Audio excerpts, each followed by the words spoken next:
খিদে পেয়েছিল, মা বলছিল অনেকক্ষণ ধরে কি বানাবে, তা মাকে বললাম যে তোমাকে কিছু বানাতে হবে না, আমি বানিয়ে আনছি।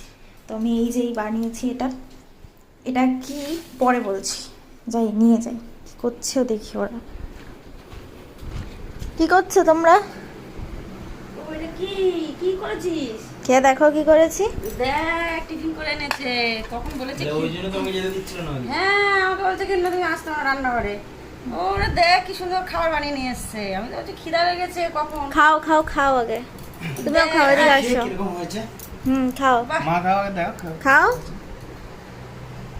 তা দিয়ে খাবো তো।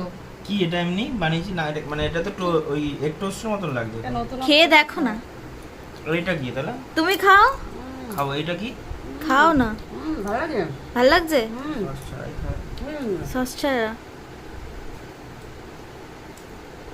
সস দিয়ে বেশি ভালো আর লাগে। ওটা খেয়ে দেখো। এটা কি প্রোটিন কি? প্রোটিনটা কি ছিল বেটা? আলু আলুর চিজ প্রোটিন। আনতে বললে ভালো হতো কাকাকে, কাকা দোকানে গেল ভুলে গেছিলাম, তো একটু চিজ দিলে ভালো লাগতো। ভালো লাগবে। হুম